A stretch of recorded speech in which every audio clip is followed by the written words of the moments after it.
Europe from the 10th century was originally derived from the Arabian schools, and the Spanish Saracen may be looked upon as the father of European philosophy.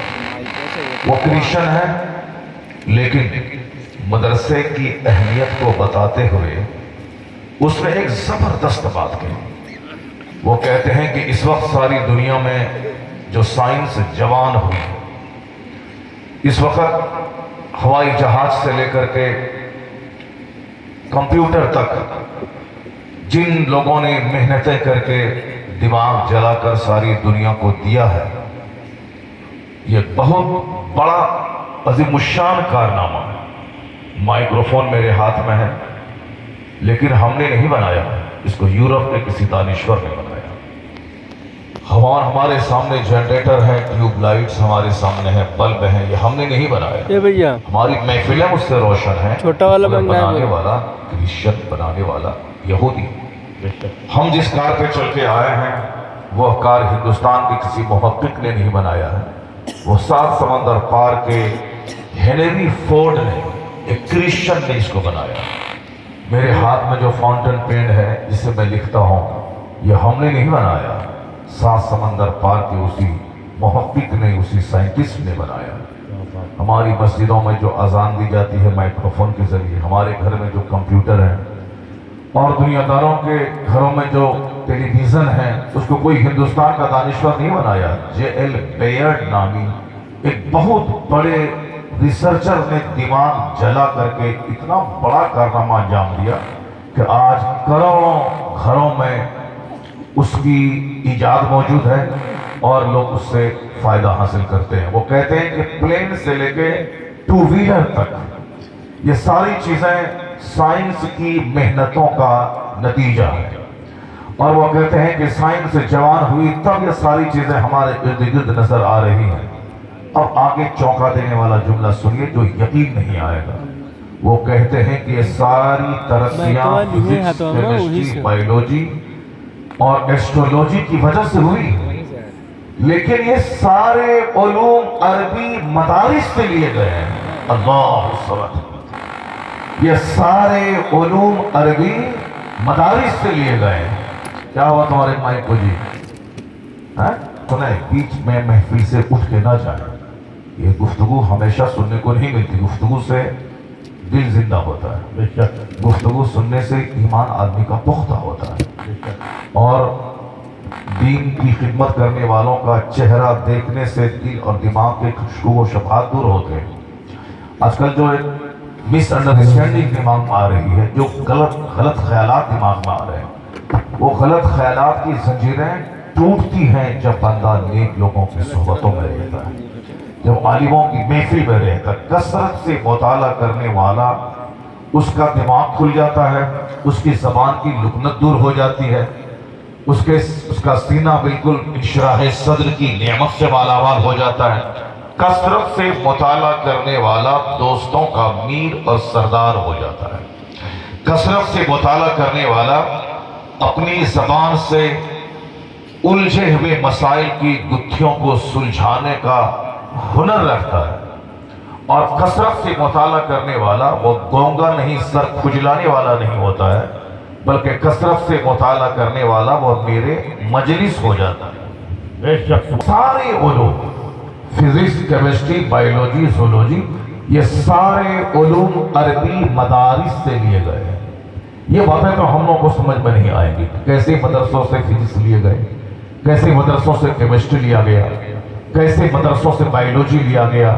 چونکہ ہم لوگ اتنی گہرائی میں جاتے نہیں، اس لیے ہم لوگوں کے دماغ میں یہ بات آ نہیں پائے گی. لیکن جو لوگ قرآن پاک کا گہرا علم رکھتے ہیں، حضرت مولا علی نے کہا تھا کہ اللہ نے مجھے اتنا علم دیا ہے، اگر میں چاہوں تو سورہ فاتحہ کی تفسیر میں اتنی کتابیں لکھ دوں کہ 70 اونٹوں کی پیٹھ بوجھل ہو جائے. اللہ اکبر. ایک اونٹ پہ تو 1000 کتابیں لا دی جا سکتی ہیں، اور 70 اونٹوں کی پیٹھ صرف سورہ فاتحہ کی تفسیر، اس کی تشریح و توضیح پہ اتنی کتابیں لکھ دوں کہ 70 اونٹوں کی پیٹھ بوجھل ہو جائے. یہ ہم جیسے کھانے پینے سونے والوں کو دماغ میں یہ بات نہیں آ سکتی، جن کے پاس غصہ بہت زیادہ ہو، جو صرف کھانے پہ ہمیشہ دماغ لگا کے رکھتا ہو، جو صرف کپڑے کا مقابلہ کرتا ہو، جو سونے کا شوقین ہو کہ 8 گھنٹے روزانہ سوئیں، 6 گھنٹہ روزانہ سوئیں، اور رات میں کبھی جلسے میں لوگ 2 گھنٹہ جاگ گئے تو جو ان کو سمجھانے لگیں کہ رات آرام کرنے کے لیے بنی ہے، یہ جلسہ جلوس کرنے کے لیے رات نہیں بنی ہے، دن کام کے لیے اور رات آرام کے لیے بنی ہے، ان کو صرف اتنا ہی یاد ہے، وَجَعَلْنَا اللَّيْلَ لِبَاسًا، ان کو یاد ہے، ان کو دوسری آیت یاد نہیں ہے کہ وَالَّذِينَ يَبِيتُونَ لِرَبِّهِمْ سُجَّدًا وَقِيَامًا، اللہ کے سلیکٹڈ بندے وہ ہوتے ہیں جو رات قیام میں گزار دیتے ہیں، سبحان اللہ، رات قیام میں گزارتے ہیں۔ مجھ سے معلوم نہیں وہ آیت کریمہ کہ وَالْمُسْتَغْفِرِينَ بِالْأَسْحَارِ، یعنی رات کے آخری پہر میں خدا سے مغفرت کی بھیک مانگتے ہیں وہ لوگ، وَيَسْتَغْفِرُونَ، وہ لوگ اللہ سے بخشش مانگتے ہیں کب؟ راتوں میں اٹھ کر تَتَجَافَى جُنُوبُهُمْ عَنِ الْمَضَاجِعِ يَدْعُونَ رَبَّهُمْ خَوْفًا وَطَمَعًا، ان کی یہ کروٹیں بستروں سے الگ ہو جاتی ہیں اور وہ اللہ کے حضور روتے ہوئے گڑ گڑاتے ہوئے خوف اور امید کے سائے میں محو عبادت ہو جاتے ہیں۔ تو جو سونا 8 گھنٹہ ضروری قرار دیتا ہے یہ ان کا اپنا فارمولہ ہے، مگر مرے غوث کا فارمولہ ہے، ان کا غلام کہتا ہے کہ میں نے اپنے شیخ کو 40 سال سے عشاء کے وضو سے فجر پڑھتے ہوئے دیکھا، عشاء کے وضو سے فجر پڑھتے ہوئے دیکھا۔ جو یکسوئی رات میں میسر ہوتی ہے وہ دن میں نہیں ہوتی ہے۔ وہ لوگ جو کہتے ہیں کہ میں 70 اونٹوں کی پیٹھ کتابوں سے کوشش کر دوں، یہ وہ لوگ ہیں جو ایک ایک رکعت میں پوری رات تمام کر جاتے ہیں۔ تو جو کھانے کے عادی ہیں، جو سونے کے رسیا ہیں، جو کپڑے کا مقابلہ کرنے کے عادی ہیں، وہ کیا جانے کہ جان ڈیوڈ فورڈ نے کیسے کہا کہ یہ مدرسہ سائنس کو جنم دینے والا ہے۔ وہ لوگ جو راتوں کو جاگتے ہیں، وہ لوگ جو گری پڑی سبزیاں کھا کر 25 سال تک دریاؤں صحراؤں کا سفر کر کے علم کے موتی وہاں سے چنتے ہیں، انہیں معلوم ہے کہ یکسوئی رات میں ہوتی ہے اور بڑا کام کرنے کے لیے شب بیداری ضروری ہوتی ہے، اور شب بیداری کے بغیر کوئی بات کام نہیں ہو سکتا ہے۔ اللہ کا ولی بھی بنے تو بھی شب بیداری ضروری ہے، اور بہت زیادہ علم کا بھنڈار سینے میں جمع کریں تو بھی شب بیداری ضروری ہے۔ ڈاکٹر اقبال نے کبھی کہا تھا کہ عطار ہو، رومی ہو، رازی ہو، غزالی، کچھ ہاتھ نہیں آتا بے آہے سحرگاہی، یعنی کوئی بھی عطار، کوئی بھی رومی، کوئی بھی غزالی نہیں ہو سکتا جب تک کہ رات کے آخری پہر میں اٹھ کر کے وہ آنسو بہا سے رب کریم کی بارگاہ میں بھیک نہ مانگے۔ عشق جب سکھاتا ہے آداب خود آگاہی، کھولتے ہیں غلاموں پہ اسرار شہنشاہی، عطار ہو، رومی ہو، رازی ہو، غزالی، کچھ ہاتھ نہیں آتا بے آہے سحرگاہی۔ تو مطالعہ کرنے کے لیے آدمی کو علم کی گہرائی میں ڈوبنا ہوگا، اب پھر پتہ چلے گا کہ جان ڈیوڈ فورڈ نے کیوں کہا۔ جان ڈیوڈ فورڈ کہتے ہیں کہ it must be owned that all the knowledge، صرف مدرسے میں عربی ہی نہیں پڑھائی جاتی، یہی مدرسہ ہے جس نے تمام زبانوں کے سیکھنے کا ہنر دیا ہے، یہی مدرسہ ہے جس نے تاریخ، جغرافیہ، سیر کے ابواب دنیا والوں کے سامنے کھولے، یہی مدرسہ ہے جس نے ریسرچ کا، تحقیق کا، تجسس کا، تفکر کا، تبسم کا، تدبر کا، تجسس کا، دریافت کا، کھوج کا، شودھ کا، چنتن کا، منتھن کا، انوینشن کا، انویسٹیگیشن کا، ڈسکوری کا مزاج دنیا کو عطا کیا ہے۔